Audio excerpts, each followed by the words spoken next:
أشهد أن لا إله إلا الله وحده لا شريك له وأشهد أن محمدا عبده ورسوله أما بعد فأعوذ بالله من الشيطان الرجيم بسم الله الرحمن الرحيم الحمد لله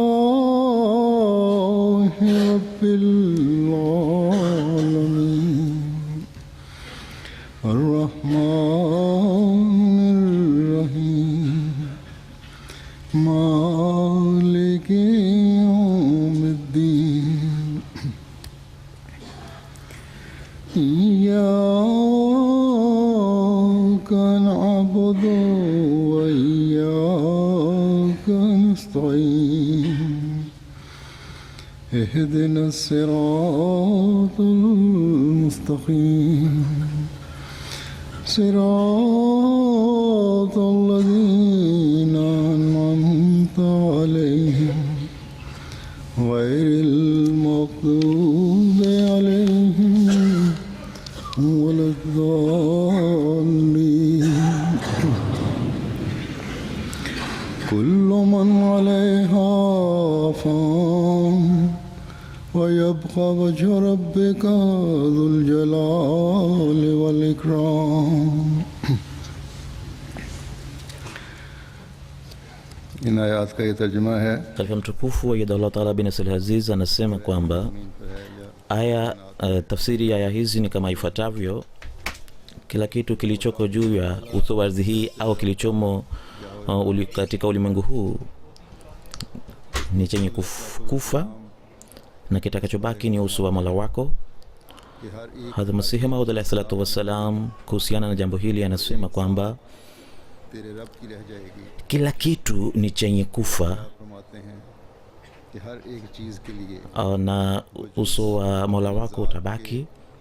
Halafu anasema kwamba kila kitu kitakufa na Mwenyezi Mungu ameweka kifo juu ya kila kitu isipokuwa juu ya dhati yake.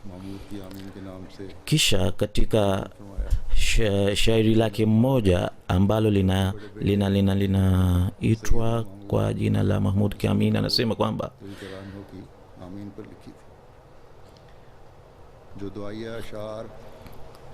na mashairi haya aliandika juu ya mtoto wake mkubwa kumaliza kusoma Qurani tukufu, na katika mashairi haya anaeleza ya kwamba na katika mashairi haya amewajumuisha watoto wake wengine pamoja na Hazrat Musleh Maud radhiyallahu ta'ala anhu. Mashairi haya ni marefu na mahala pamoja ameeleza kuhusiana na dunia kuwa mahala pa kukaa kwa siku chache, na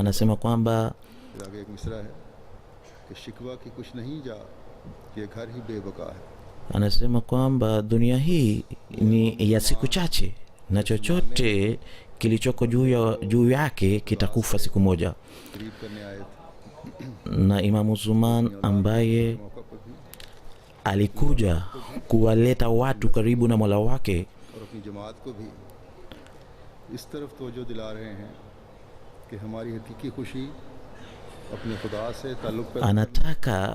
anawataka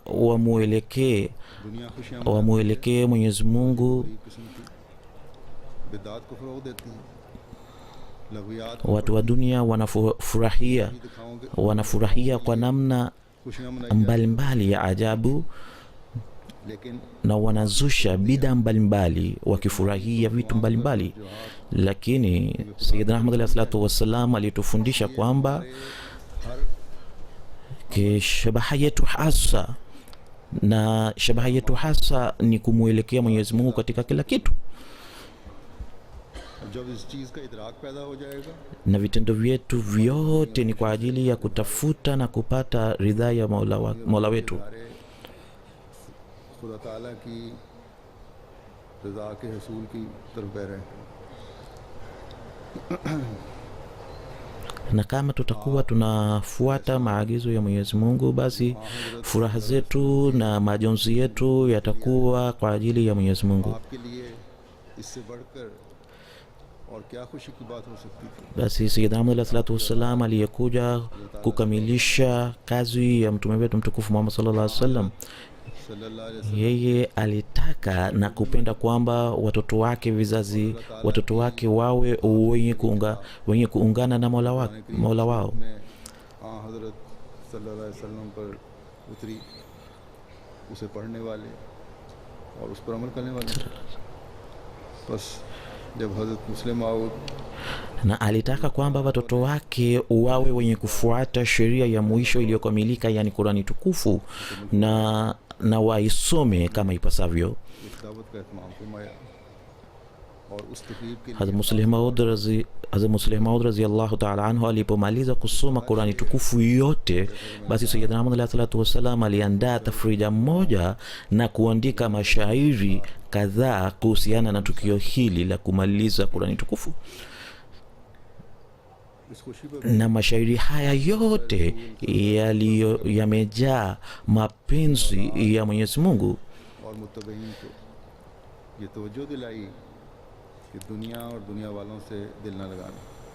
naye हमेशा akifuata sunna ya mtume mtukufu Muhammad sallallahu alaihi wasallam aliwaelekeza na kuwahimiza watoto wake na wafuasi wake ya kwamba wamwelekee Mwenyezi Mungu na wajue ya kwamba hii ndiyo shabaha haswa ya dunia, shabaha haswa ya maisha yetu.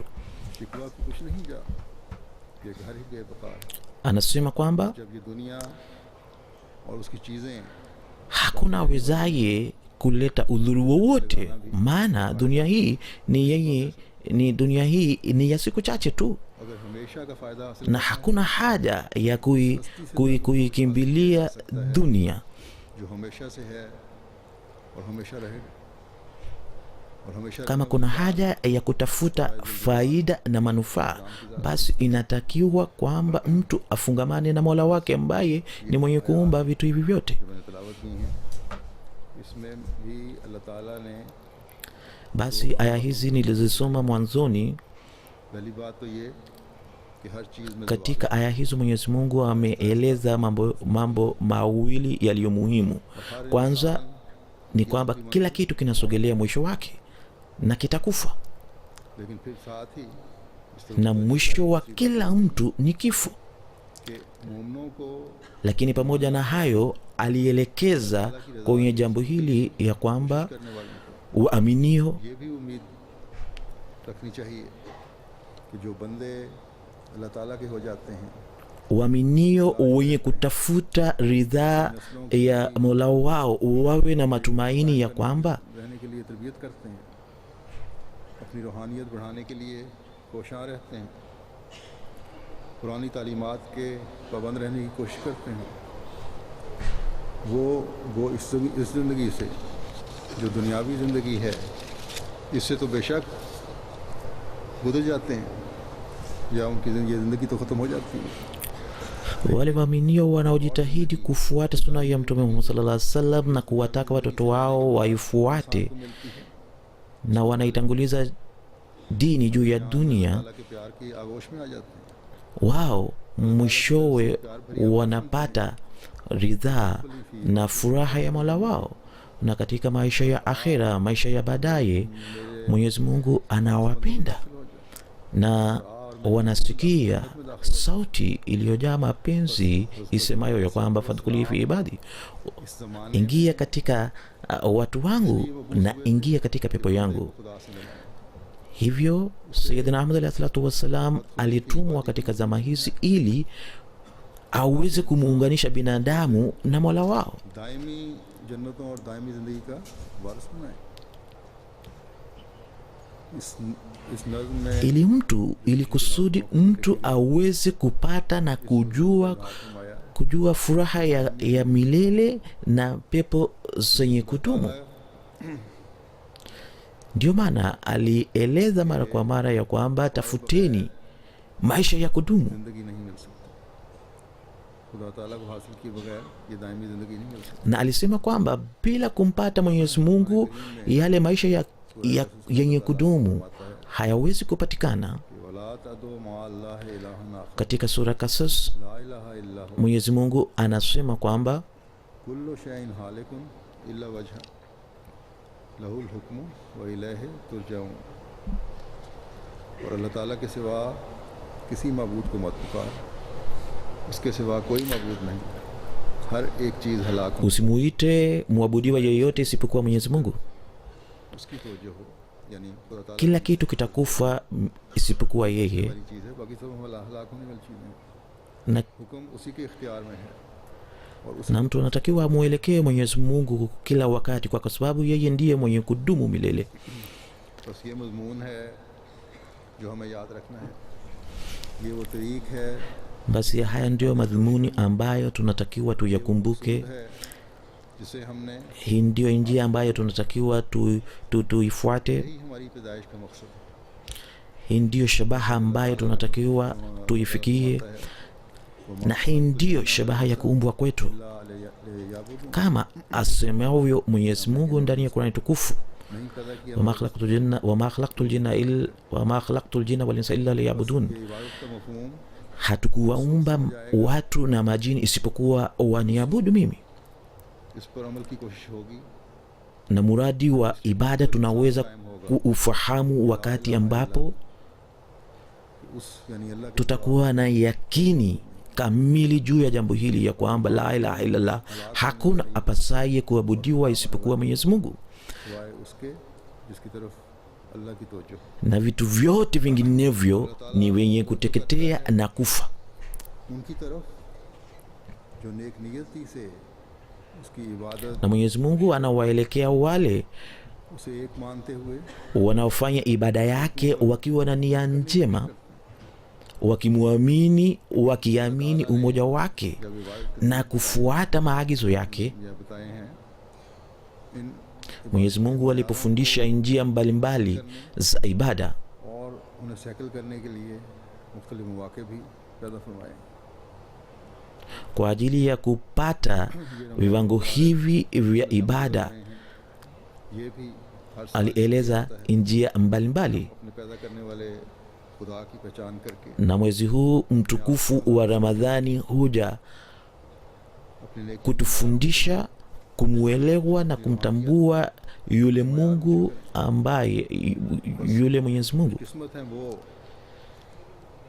जो इन na vile vile ili sisi tupandishe, tuinue, tunyanyue viwango vyetu vya ibada. उसका बनने के लिए तमाम साल कोशां रहते हैं और मुस्तकिल मिजाजी से अल्लाह ताला Na baada ya mwezi mtukufu wa Ramadhani kupita, watu wa Mwenyezi Mungu wanafanya ibada wakifuata maagizo ya Mwenyezi Mungu kwa mwaka mzima, और सिर्फ एक हस्ती है जिसको ना जवाल है ना मौत। और हमने मरने के na wanakiri kila wakati ya kwamba kuna nafsi moja tu ambayo haiwezi kukabiliana na kifo, इन हालातों में ambayo ni nafsi ya Mwenyezi Mungu. हमें ये सबक दिया है कि बेशक मौत Basi katika jambo hili, katika aya hili, Mwenyezi Mungu ametufundisha fundisho hili ya kwamba kifo ni haki, वजहुल्लाह में महव hakuna awezaye kuikimbia kifo, lakini wale wanaozama katika mapenzi ya Mwenyezi Mungu. यहाँ फिर मैं वापस उसी मजमून की तरफ जाता हूँ कि वजहुल्लाह में महव होने वाले कौन लोग हैं। वो वही लोग हैं जो अपने मकसद Hapo ningependa nieleze ya kwamba ni watu gani wanaozama katika mapenzi ya Mwenyezi Mungu. जिंदगियों को Hawa ni wale watu ambao बस खुशकिस्मत हैं वो लोग जो इस दुनिया में इस मजमून को basi कोशिश करते हैं ni wenye bahati njema wale ambao wanaojaribu kuelewa jambo hili na kulifuata. Mwenyezi Mungu atuwezeshe sisi sote kulielewa jambo hili na kulifuata ipasavyo. Mwezi mtukufu wa Ramadhani uwe uwe kutusogeza karibu na jambo hili, jinsi mababu zetu walivyojitahidi kulielewa jambo hili na kulifuata. Na sisi pia tujitahidi kuweka sawasawa vitendo vyetu na mambo haya.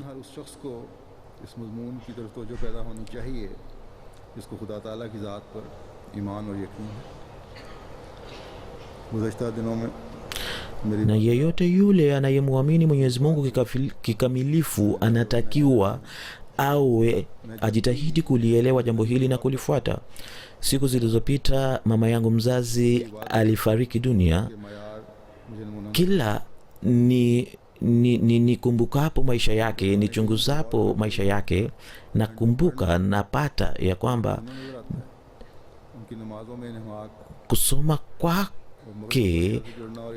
kusoma kwake akitafakari Qurani tukufu na kusali na sala zake ndefu ndefu, hayo yote ni mfano kwangu, mfano wenye kuingwa kwangu.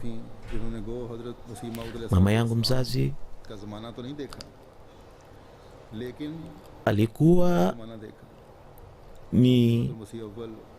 alikuwa ambaye angalau hakuona zama za Sayyidina Muhammad alayhi salatu wassalam, lakini alipata kuona zama za awali za Jumuiya ya Waislamu wa Ahmadiyya.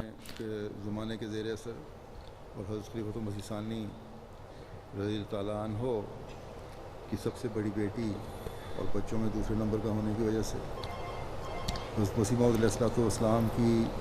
aliwahi kupata zama za Khalifatul Masih al-Awwal radhiyallahu ta'ala anhu, na vile vile katika zama za Khalifatul Masih al-Thani alikuwa analelewa na masahaba mbalimbali.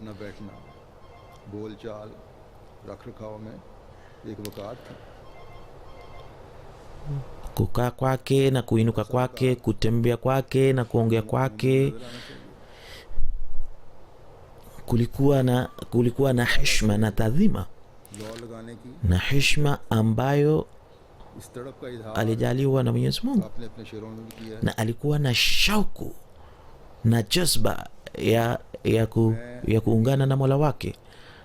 Na jazba hii na shauku hii alieleza katika mashairi yake.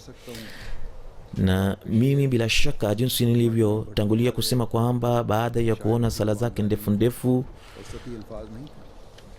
mashairi yake haya sio mashairi ya wale wanaorandaranda katika mabonde mbalimbali, bali mashairi haya yote ni ya moyo wake, yaliyotoka moyoni mwake.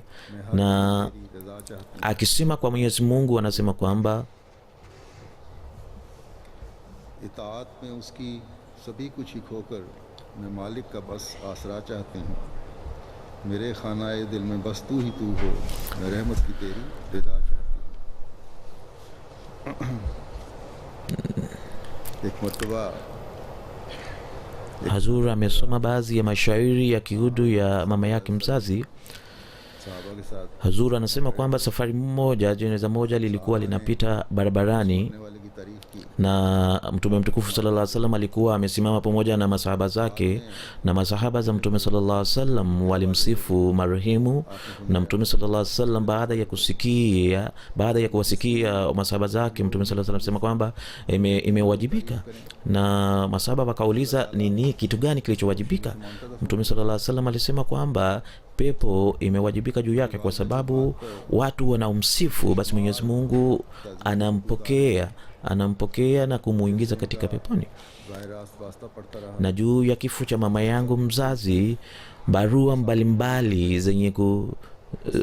mbalimbali za watu zinanifikia, na watu alielezwa na kuandika sifa zake mbalimbali, hulka zake njema mbalimbali, na na na na na sawa na sawa na कबूल करते हुए अपनी मग़फ़िरत और रहमत की चादर में लपेट लिया na maelezo sawa na maelezo yangu. Huzur anasema kwamba jinsi nilivyomshuhudia mama yangu mzazu, mimi nina imani kamili ya kwamba Mwenyezi Mungu atakuwa amemvisha shuka ya rehma yake na ghafira yake. वो सलूक फरमा जो उसने अपने से चाहा Mola wangu mpendwa, और हम जो उनकी औलाद umtendee mama yangu mzazi jinsi alivyokuomba katika mashairi yake haya, na sisi ambao ni watoto wake के बाद भी अपनी रहमत की चादर utuvishe shuka hiyo hiyo ya rehma, उन तवक्कुआत से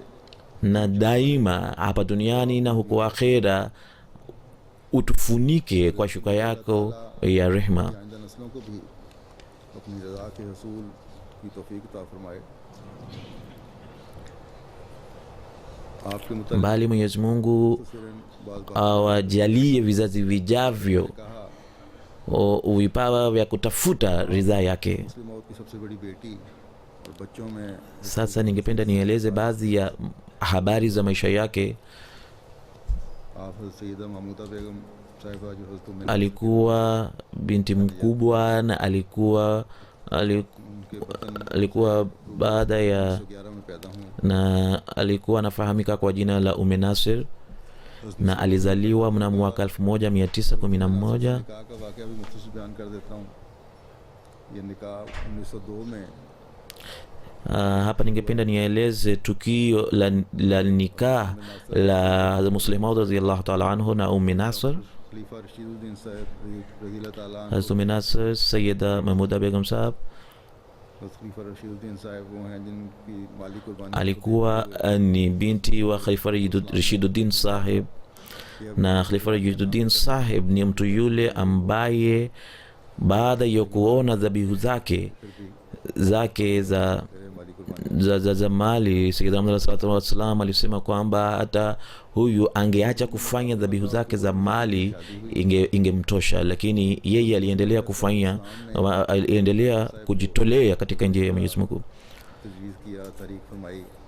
तो हज़रत मसीह मौऊद अलैहिस्सलाम ने लिखा हज़रत खलीफा रशीदुद्दीन साहब Sayyidina Ahmad alayhi salatu wassalam alipomuuliza Dr. Khalifa Rashiduddin Sahib kuhusiana na nikah hii, और इस बारे में na Hazrat Sayyidina Ahmad alayhi salatu wassalam alisema kwamba ये दलील इस बात पर है Hazrat Muslim Mahmud Ahmad inaonekana kwamba yuradhi juu ya jambo hili, lakini angalau यकीनन ये रिश्ता hajaonyesha ishara yoyote ya ridhaa yake, wala Mwenyezi Mungu hajaonyesha ishara yoyote, lakini Mirza नासिर अहमद साहब को अल्लाह ताला ने खिलाफत की रिदा ufungamano hili ulikuwa sawa na ridhaa ya Mwenyezi Mungu. Ndiyo maana Mwenyezi Mungu alimvisha Sayyidina Ahmad alayhi salatu wassalam shuka ya ukhalifa. मेरे वालिद हज़रत मिर्ज़ा मंसूर अहमद साहब के साथ जो हज़रत मिर्ज़ा शरीफ अहमद साहब के बेटे थे। Nikah ya mama yangu mzazi ilifungwa na Mirza Mansur Ahmad Sahib mnamo mwaka 1934 मस्जिद अक्सा कादियान pamoja na बड़ा लंबा खुतबा इरशाद फरमाया। na wakati huo Hazrat Muslim Maud radhiyallahu ta'ala anhu alitoa hutuba ndefu sana katika msikiti wa Aqsa. सालिस का था और दूसरा जैसा कि मैंने Nikah ya kwanza ilikuwa ni Hazrat Mirza Nasir Ahmad Sahib, उस खुतबे के बाद na nikah ya pili ilikuwa ni ya mama yangu na baba yangu. तौर पर पूरी जमात के लिए Hapo ningependa nieleze baadhi ya sehemu za hutuba ile ya Hazrat Muslim Maud radhiyallahu ta'ala anhu ambayo ni kwa ajili ya jumuiya yote na hususan kwa ajili ya watu wa familia ya Hazrat Masih Maud alayhi salatu wassalam, ili wao pia wapate kufahamu majukumu yao na wajibu wao. उनको भी उसका सवाब मिल जाए। उनकी वफात की वजह से मेरी इस तरफ तवज्जो पैदा हुई है। तो खलीफा मसीह सानी फरमाते हैं कि वह आखरीना मिनहुम लम्मा यलहकु बिहिम से मुराद है Hazrat Khalifatul Masih Sani radhiyallahu ta'ala anhu anasema kwamba आपका मतलब ये था कि अगर इस वक्त maana haswa ya wakharina minhum lama yalaku bihim ni kwamba हो चुका हो जिसे मेरा वजूद कहा जा सके atapatikana mfano kamili wa Mtume Muhammad sallallahu alaihi wasallam, कोई सूरत ना होगी कि मुसलमान इस दज्जाल से लड़कर मर जाएं। इस अजीमुशान la sivyo के लिए रसूल करीम सल्लल्लाहु अलैहि वसल्लम ने ये पेशगोई की है Muslim Maud radhiyallahu ta'ala anhu anasema kwamba कि मैं Mtume sallallahu alaihi wasallam alitoa utabiri wa ujio wa mfano wake kamili atakayekuja kupambana na Dajjal, na huyu फिर दुनिया में ईमान कायम कर देंगे।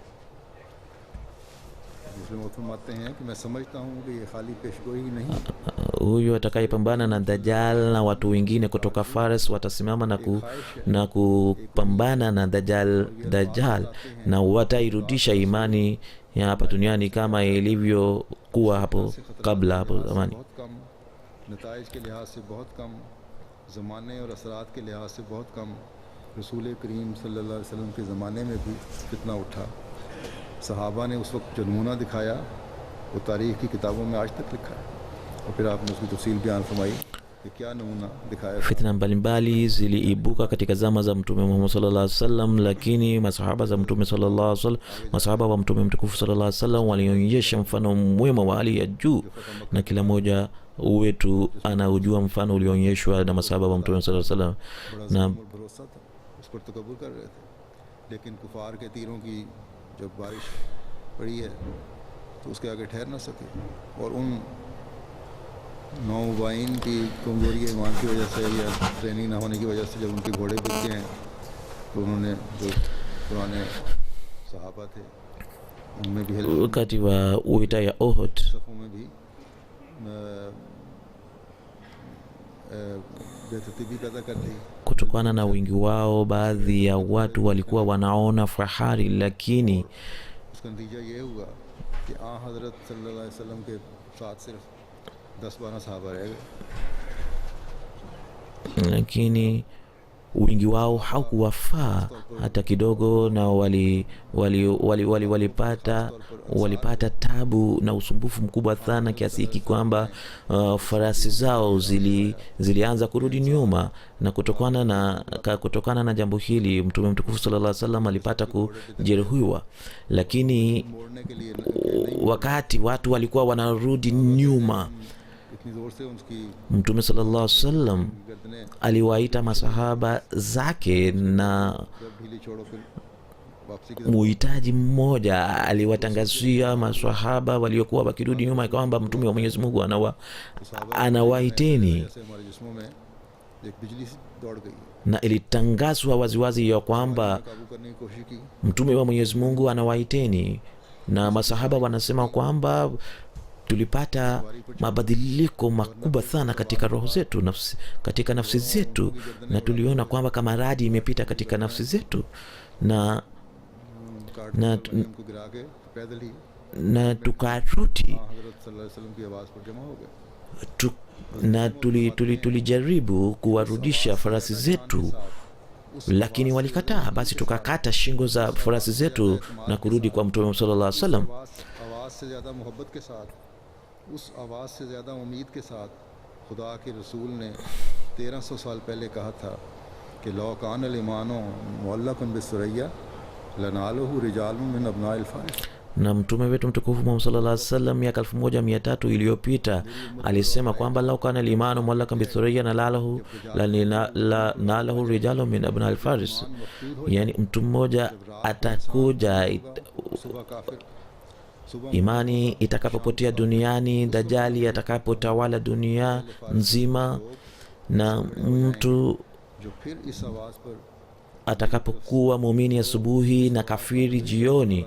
Na katika wakati huu mtu mmoja kutoka Faris atasimama na kuirudisha imani duniani ambayo ilikuwa imepaa mbinguni. कि इशाअत इस्लाम की जिम्मेदारी रजले फारिस पर ही ख़त्म नहीं हो जाएगी, बल्कि उसकी औलाद पर भी वही जिम्मेदारी आयद होगी।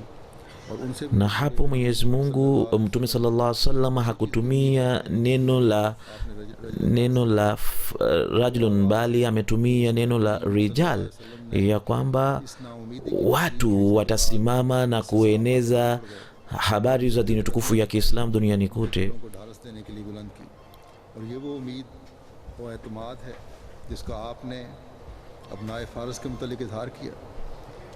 फरमाते हैं कि मैं आज इस इमानत और ज़िम्मेदारी को अदा करता हूँ और आज उन तमाम अफराद को जो रजल फ़ारस की औलाद में से हैं Huzur anasema kwamba पहुँचाता हूँ। leo na wakabidhini amana hii ambayo nini ni watu wa Faris, na Mtume sallallahu alaihi wasallam कि लनालो रिजालुम मिन फ़ारिस और Mtume sallallahu alaihi wasallam है कि इस फ़ारसी नस्ल alitoa matumaini wakati dini tukufu ya Kiislamu itakapoishiwa nguvu, ya kwamba watu wa Faris काम ये है कि दुनिया में इस्लाम का झंडा बुलंद किया जाए, watasimama सुरैया से वापस लाया जाए और मखलूक को आस्ताना na kupeperusha bendera ya dini tukufu ya Kiislamu. खुदा के रसूल ने की। अब मैं उनको छोड़ता हूँ, वो इसका क्या जवाब देते हैं। खा मेरी औलाद हो जब मेरे भाइयों की, वो अपने दिलों में गौर करके अपनी फितरतों से दरियाफ्त करें Huzur anasema kwamba उन पर क्या जिम्मेदारियाँ आए। watoto wangu अल्लाह करे au watoto wa ndugu zangu wajue ya kwamba waelewe. Sasa ni juu yao kujua na kuelewa ya kwamba majukumu yao ni nini na wajibu wao ni nini, na Mwenyezi Mungu atuwezeshe kuelewa ujumbe huu wenye maumivu ndani yake, हस्ती हमसे kuelewa na होना kujua na kutekeleza majukumu yetu na wajibu wetu. को अमूमन उस अहम फरीज़े की तरफ तवज्जो दिलाने वाला हो जो हज़रत मसीह मौद अलैहिस्सलाम ने अपनी जमात के सुपुर्द फरमाया है। उसका कई बार इजहार मुख्तलिफ मौक़ों पर आपने फरमाया कि मैं जमात का क्या मयार देखना चाहता हूँ। अपनी वालदा की ज़िंदगी के मुतफ़र्रिक़ वाक़यात का भी मैं ज़िक्र करता हूँ। उस मुस्लिम मऊद रज़ियल्लाहु ताला अन्हु ने Naeleza baadhi ya matukio ya maisha ya mama yangu mzazi उसके हालात के मुताबिक जोर दिया, Hazrat Musleh Maud radhiyallahu ta'ala anhu नींद दिलवाई। alihimiza मुसीसानी na alimfanya apate mafundisho ya dini ya kidunia, na alisoma hadi afai. इसका अमली इजहार Safari moja Sayyidina Muslim Maud radhiyallahu ta'ala anhu alipata kusema kwamba mimi ninayo mbinu moja kuhusiana na malezi na mafundisho ya kina mama, 1929 में इस मदरसे की कुल 7 ख़वातीन ने na alianzisha madrasa moja ambayo आप भी शामिल थी। ilianzishwa na Jumuiya ya Waislamu wa Ahmadiyya, na mama yangu mzazi alikuwa miongoni mwa wanafunzi wa awali नज़म लिखी जो दुआओं waliofuzu mtihani wa Maulwi. में जिक्र फरमाया। मेरी वालदा साहिबजादी नासरा बेगम साहिबा का भी इसमें जिक्र फरमाया। उनके जिक्र में फरमाते हैं कि वो मेरी नासरा, वो नेक अख्तर, अकीला व सआदत पाक जौहर, ये खूसियात Hazrat Musleh Maud radhiyallahu ta'ala anhu vile vile alitunga mashairi kuhusiana na watoto wake, na miongoni mwa watoto hao alikuwemo Nasra. बहुत सारी लजना माइला की मेम्बरात Kina mama waliokuwa wanafanya kazi pamoja na mama yangu mzazi, उनके साथ एक waliowahi kufanya kazi pamoja naye kwa muda mrefu, wao pia wanasidikisha jambo hili ya kwamba इसके लिए नए से नए तरीक सोचती थी। नई तजारत rais mmoja wa kina mama ameniandikia ya kwamba ये कोशिश थी alikuwa anatafuta mbinu mbalimbali za kuwalea wasichana, से आला मयार की हो। na alikuwa anataka ya kwamba kila msichana warabua awe na viwango vya juu vya औरत हो या लड़की ya dini, na या alikuwa लड़कियों को इस तरह anazingatia jambo hili ya kwamba kila msichana warabwa awae shungi kama ipasavyo, na popote pale alipokuwa akimuona msichana एक अहमदी बच्ची के asiyeonyesha desturi ya jumuiya alikuwa anamfahamisha kwa upendo, पर्दे के ज़मन में ही na alikuwa anajaribu kueleza ya kwamba heshima na tadhima na hadhi ya wasichana wa Kiahmadia ni nini. Na safari moja Khalifatul Masih wa 4, Mwenyezi Mungu amrehemu, aliwahi kusema kwamba, na katika mkutano wake wa kwanza wa ukhalifa wake uliofanyika mnamo mwaka 1982 alitoa hutuba ndefu, na katika hutuba hiyo alieleza habari za kuwa hijabu na shungi, na yeye akimtaja mama yangu mzazi alisema kwamba mimi ninaye dada yangu mmoja ambaye tangu awali alikuwa anasisitiza kuwa shungi, na ni miongoni mwa wale waliopatikana katika zama za awali, na ni katika tabia yake ya asili kuwa hijabu au shungi. Lakini watoto wa leo wanasema baadhi ya maneno yasiyofaa, ya kwamba hawa ni watu wa awali ambao tuwaache tu, wao wana mambo yao. Lakini Huzur alisema kwamba mimi najua zama zile ambazo ni za Mtume mtukufu Muhammad sallallahu alaihi wasallam. Kwa hivyo kama watu wanataka kuwasema chochote kwa kusema kwamba hawa ni watu wa awali, basi hawa watu hawa ni watu wasio na elimu kabisa. Lakini dada yangu huyu ambaye ni mcha Mungu wa hali ya juu anafanya hivyo akifuata maagizo ya Qur'an tukufu.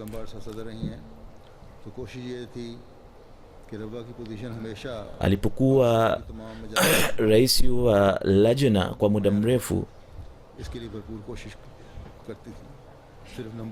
na alikuwa na nia, alikuwa na shabaha ya kwamba majlisi yake iwe mstari wa mbele.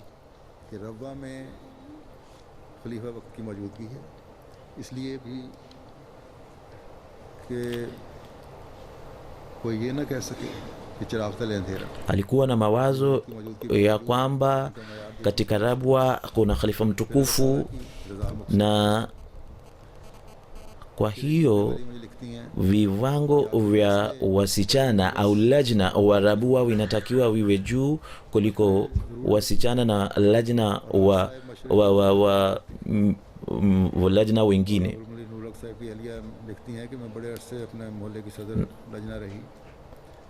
तालीम तरबियत और इल्म में इजाफे के लिए एक ये भी आपने अपने हर मेंबर को कहा हुआ था कि दुरे समीन या कलाम महमूद से naye alikuwa akimwambia watu waliokuwa chini yake ya kwamba wawe wamekumbuka kwa ghaibu mashairi mawili ya Dure Samin au Kalame Mahmud. Na ndiyo sababu lajna wa Rabwa walikuwa wanashika nafasi ya kwanza katika baitbazi.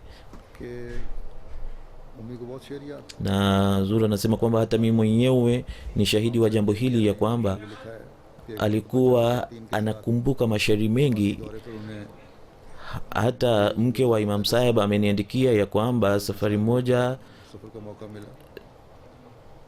tulienda kutembelea mahala fulani,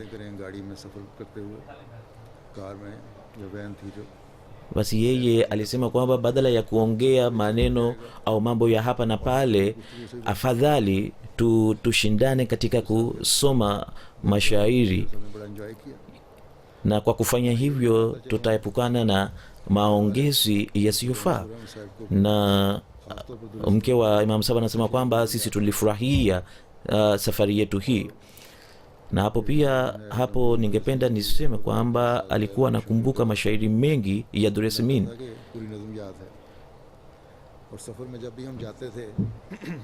Hata baba yangu pia alikuwa amekumbuka mashairi mengi ya Dure Samin, na ile शौक पैदा करने के लिए mashairi yale ya khudaya karsazo posho kirdigar alikuwa amekumbuka kikamilifu. Na safari moja, कसीदा na kila tulipokuwa tunaenda kwenye safari yoyote tulikuwa tunafanya mashindano ya kusomeana mashairi.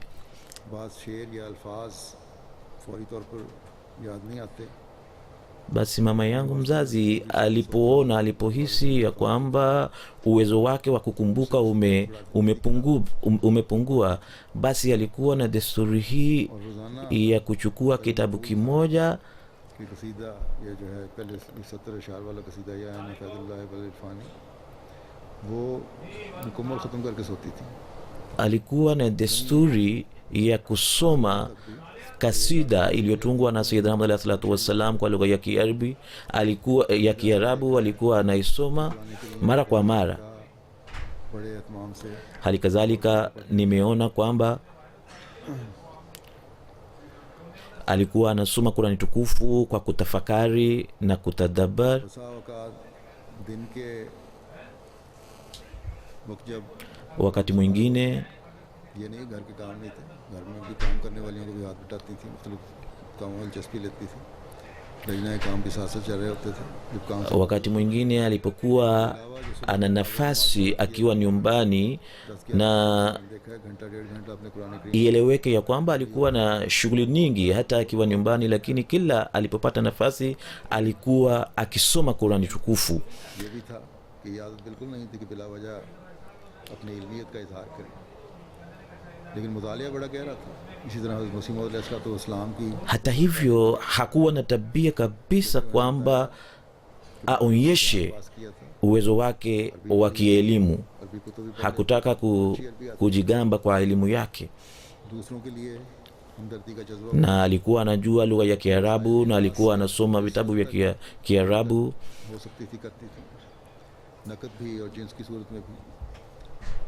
na alikuwa anawasaidia watu wengine sawa na uwezo wake, sawa na काबिल मदद sawa na kudra, sawa na nguvu yake. से बाज़ मुखय्यर लोग जिनका आपके साथ करीबी ताल्लुक़ था वो आपको ही रकम दे देते थे तो खुद ही तकसीम कर दें।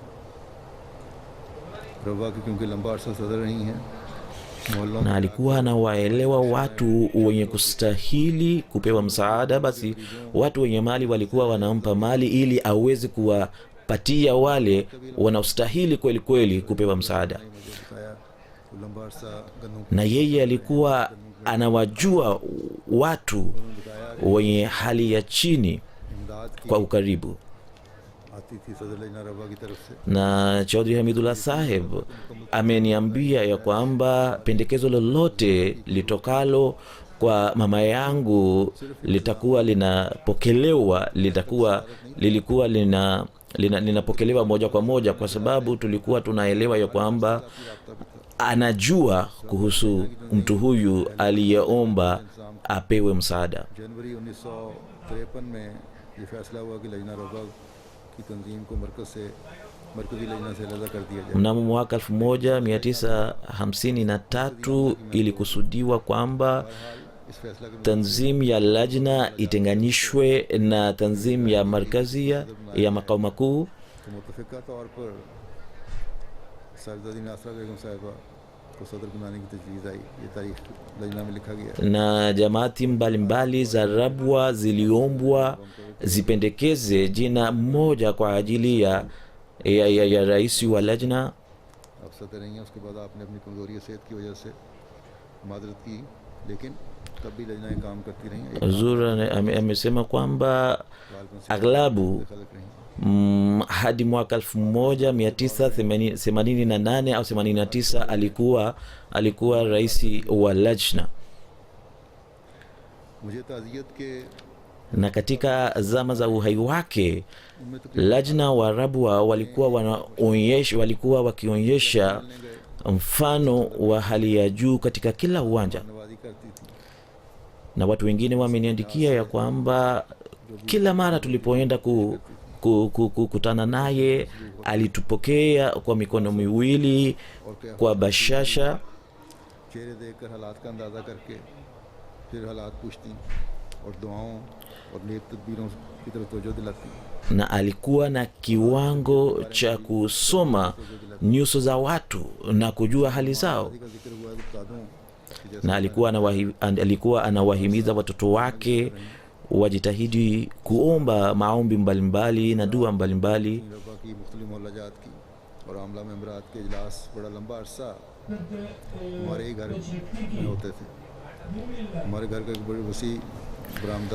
Na vikao vya lajna kwa muda mrefu vilikuwa vinafanyika katika nyumba zetu, na nyumba yetu ilikuwa na ua kubwa sana lenye futi 40, na mambo yao yote yalikuwa yanafanyika katika ua letu hili, na tulikuwa tutoke mara baada ya sala ya alasiri, kwa sababu milango yote ya nyumba zote zilikuwa, vyumba vyote ilikuwa inafungwa. Tulikuwa tutoke mapema au tubaki katika vyumba vyetu.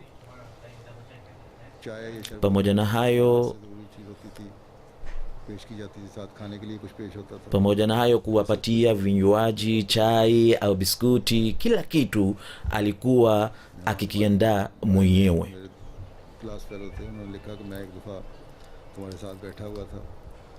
Na kuhusiana na ukarimu wake, mtu ambaye alisoma nami ameniandikia ya kwamba Haji Saib, mtu fulani anayeitwa Haji Saib, alikuja na alikuja nyumbani, na mama yangu alimwambia Said Sahib ya kwamba nenda ukamuite aingie ndani na kumuuliza kuhusiana na chakula.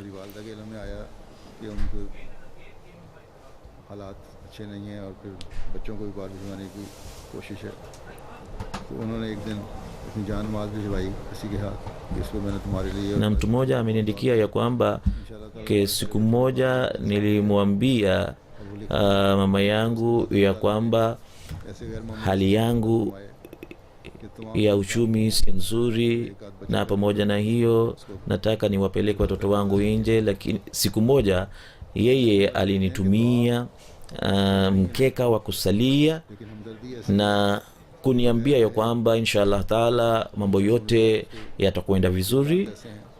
Na baada ya hapo alisema kwamba kwa msaada wa Mwenyezi Mungu mambo yote yalikwenda vizuri, na tulikuja sote huko nje au huko nje ya Pakistani.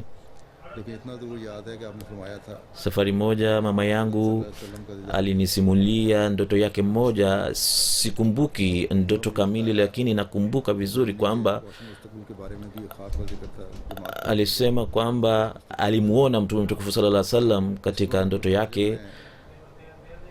Kisha siku nyingine alinieleza kuhusiana na ndoto yake iliyohusu maendeleo ya Ujerumani. Na siku za nyuma nilipokwenda kutembelea nchi ya Ujerumani, nilikumbuka ndoto ya mama yangu baada ya kuona njia za mawasiliano za mawasiliano ya Ujerumani.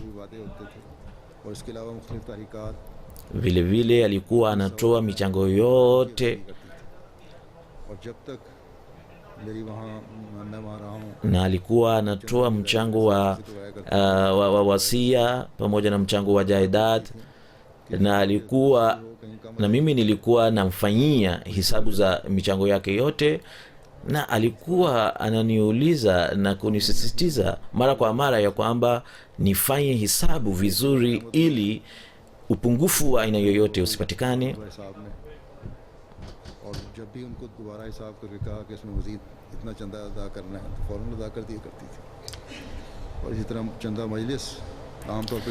Na kila ilipopatikana, kwa bahati mbaya, ilipopatikana upungufu wa aina yoyote na yeye akaambiwa ya kwamba upungufu bado upo, yeye alikuwa anatoa ile hisa bila kusema neno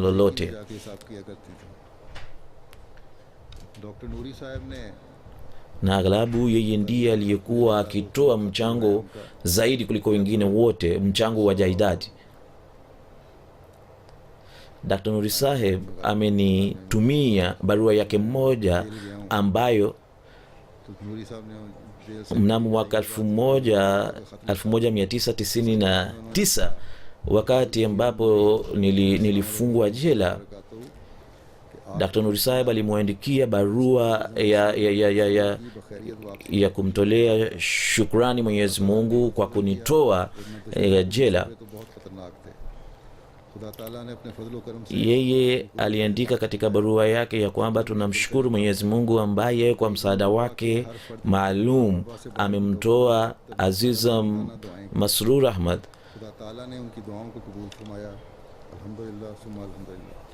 Watu wa Rabwa na wanajumuia wanaoishi nje ya Rabwa walifanya maombi maalum kwa ajili ya Aziza Masrur Ahmad. Huzur anasema kwamba hii pia ni njia mojawapo ya kutoa shukrani. Hakusema kwamba mimi nimefanya maombi mengi, bali ameeleza ya kwamba Wahmadia wamefanya maombi mengi kwa ajili ya mtoto wangu, na ameonyesha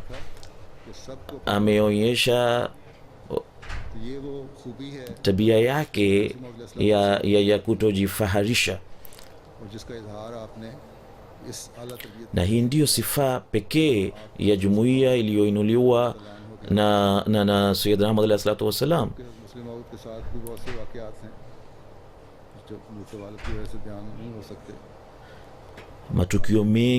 Matukio yake mengi na Hazrat Musleh Maud alayhi salatu wassalam pia yapo, lakini matukio haya yatachapishwa katika magazeti na majarida ambayo nafikiri mtapata kuyasikia na kusoma. Mtoto wangu miaka 2-3 alipokwenda kutembelea nchini Pakistan, yeye baada ya kurudi aliniambia kwamba yeye alighilibiwa na jazba zake na hisia zake wakati alikuwa anajidhibiti vizuri. Baada ya mimi kuchaguliwa kuwa khalifa mtukufu, yeye alionyesha rangi nyingine kabisa ya heshima, na kabla sijafunga safari yoyote nilikuwa nampigia simu, naye alikuwa ananijua vizuri. Alikuwa ananijua ya kwamba siongei maneno mengi, naongea kwa mukhtasari, na kila wakati alikuwa ananiambia kwamba mimi namuomba Mwenyezi Mungu atie baraka katika maongezi yako na kauli yako. Na alikuwa ananiombea katika kila sujuda, angalau katika sujuda moja alikuwa anafanya maombi kwa ajili yangu. जो मैंने उनकी आंखों में पहले खुलफा के लिए देखा था, वो मेरे लिए भी था। वो बेटे का ताल्लुक नहीं था। Ufungamano wake na khalifa ulikuwa wa hali ya juu, na ufungamano ule mimi niliuona katika macho yake wakati nilipokwenda kumuona au kukutana naye huko India, Qadian. बताया कि उनको कैसेट भेजी है मुझे, उसमें उनको वहाँ रिकॉर्ड करवाया कि मैं अब इज़्ज़त एहतराम इसलिए करती हूँ, मेरे मुतल्लिक़ बताया कि वो खलीफा वक्त है. Na mama yangu mzazi alipohojiwa alisema kwamba mimi namheshimu mtoto wangu kwa sababu yeye ni khalifa mtukufu, na mama yangu ameweka jambo hili juu ya mambo mengine yote, na ufungamano huu wa ukhalifa ameuweka juu ya ufungamano wengine wote.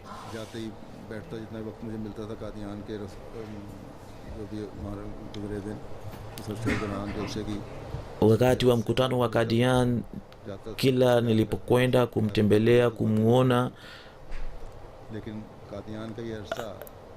alikuwa anaongea nami kwa muda tuliokuwa nao, na आखिर में भी जब रुखसत muda huu ulikuwa wenye siku 15, गाँव के साथ रुखसत हुई।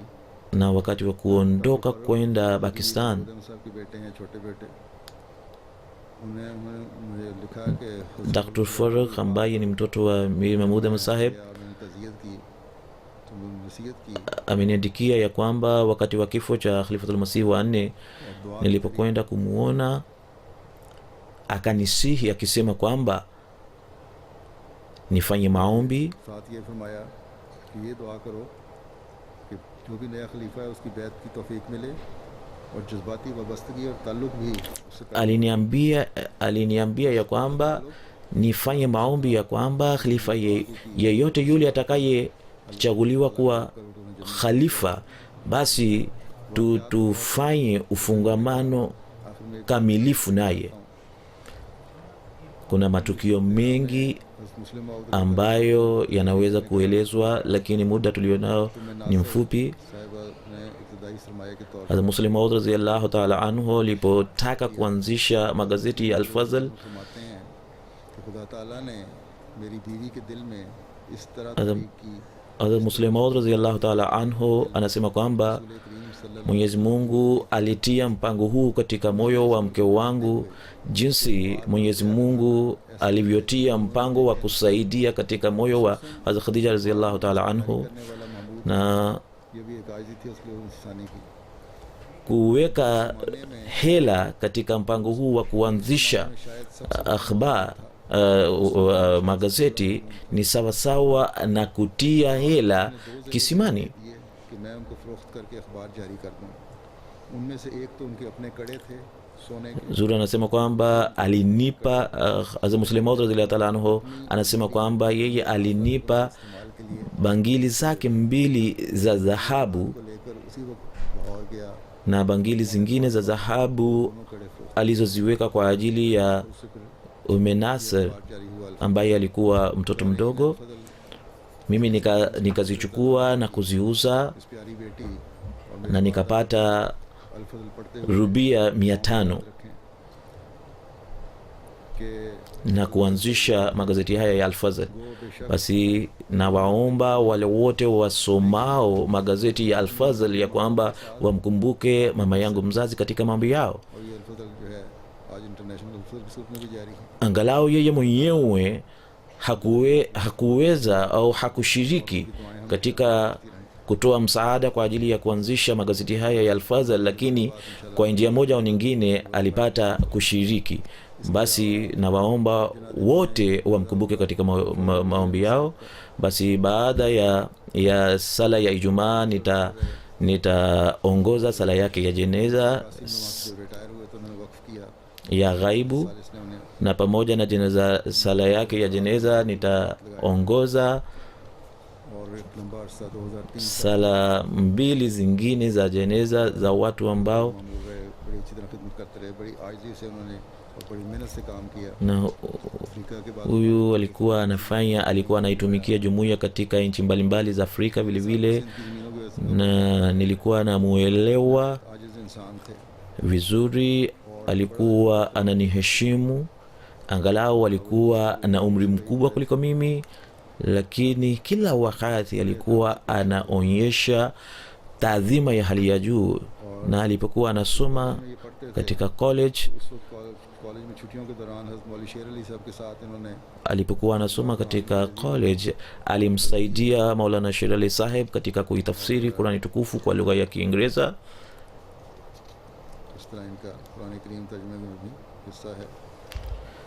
Ana watoto wake wawili दो बेटे na binti yake ana watoto मैं wawili wa kiume na mtoto mmoja wa kike. और Mwenyezi Mungu awatulize सब्र का फरमाए au ape subira. बुलंद फरमाए। जवानी से ही इनको Na tangu ujana wake alikuwa na tabia ya kusali sala ya usiku, yani tahajjud. Hata mimi mwenyewe nimeshuhudia ya kwamba 3 बजे से katika safari mbalimbali alikuwa anaamka saa 9 usiku na kusali sala ya tahajjud. na alikuwa akisali sala ya tahajjud kwa kufanya maombi सूफी नज़ीर marefu marefu. या बहुत ज़्यादा नमाज़ें पढ़ने वाले चौधरी साहब के लायक है। Mwenyezi Mungu ainue madaraja yake. अल्लाह ताला उनके दर्जात बुलंद फरमाए। Pamoja na hilo, kuna jeneza la Mirza Rafiq Ahmad Saheb ambaye ni mtoto wa mwisho wa Hazrat Musleh Maud radhiyallahu ta'ala anhu, naye amefariki siku tatu nne zilizopita. Angalau बात तो इनकी कोई नहीं है ऐसी। hajawahi kuitumikia jumuiya, ताला उनके मग़फ़िरत और रहमत lakini इनके 3 बेटे और yeye ana watoto watatu wa kiume na mmoja wa kike. Mwenyezi Mungu amtendee kwa wema na awape subira watoto wake, nao pia wawe wenye kutekeleza na kufuata maagizo yaliyoletwa na Sayyidina Muhammad alayhi salatu wassalam. Nitaongoza sala zao za jeneza baada ya sala ya Ijumaa.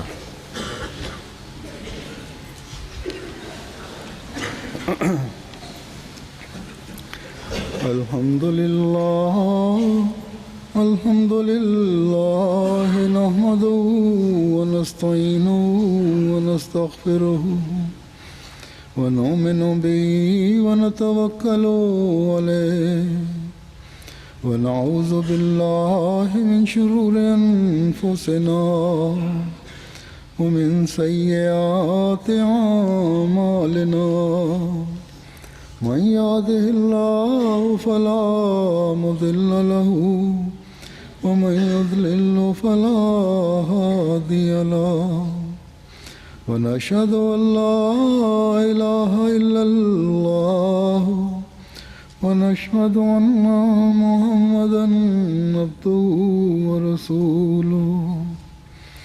عباد الله رحمكم الله إن الله يأمر بالعدل والإحسان وإيتاء ذي القربى وينهى عن الفحشاء والمنكر والبغي يعظكم لعلكم تذكرون. اذكروا الله يذكركم وادعوه يستجب لكم ولذكر الله أكبر.